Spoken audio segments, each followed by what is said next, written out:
Naturellement, c'est à la croix que le sang fut versé, et à première vue, il semble que nous restions dans le même ordre de choses, car le sang est en rapport avec la croix et la croix avec le sang.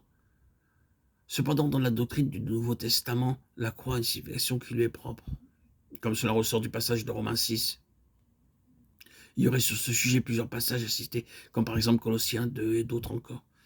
C'est sur la chair et l'homme naturel que la croix exerce ses effets. La position à laquelle elle nous amène est la suivante. Ce n'est pas seulement la question de nos péchés qui a été réglée, c'est celle de notre personne.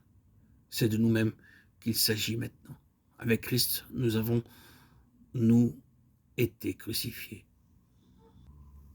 C'est ici que nous nous exposons, si nous n'y prenons garde, à toutes sortes de contradictions.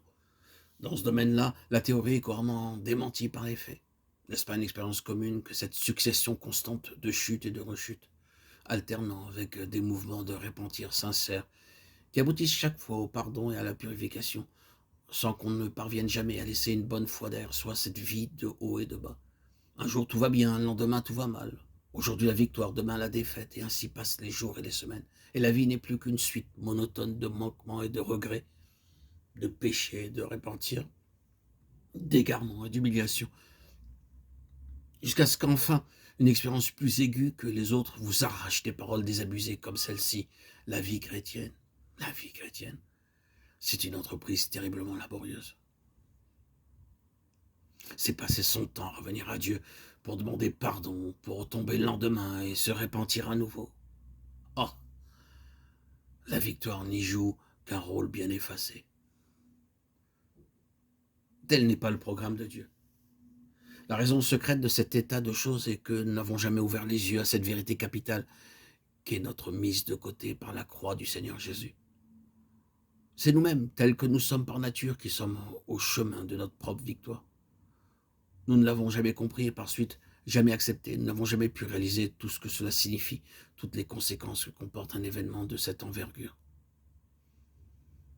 Nous n'avons pas vu que c'est de ce moment-là seulement que peut dater le « ce n'est plus moi » tant désiré.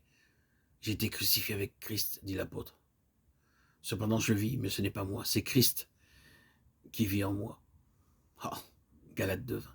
Il n'est plus question alors de choisir notre propre chemin, de faire les choses à notre idée, d'avoir notre volonté à nous, nos désirs personnels, d'établir le programme de notre vie, de mettre en avant des plans d'avenir, de notre crue. Non, non, rien, plus rien de nous-mêmes, ni dans un domaine, ni dans un autre, pas plus dans les questions de sentiments que dans les questions de pensée ou de volonté. Tout, désormais, du Seigneur. Quand nous en sommes venus à accepter cette position, à regarder la crucifixion de Christ comme étant notre crucifixion,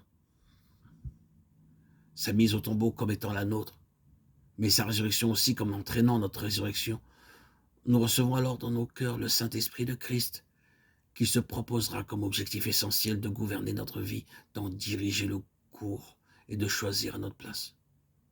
Nous saurons alors ce que c'est que de pouvoir dire « ce n'est plus moi qui vis, c'est Christ qui vit en moi ». Galates 2:20.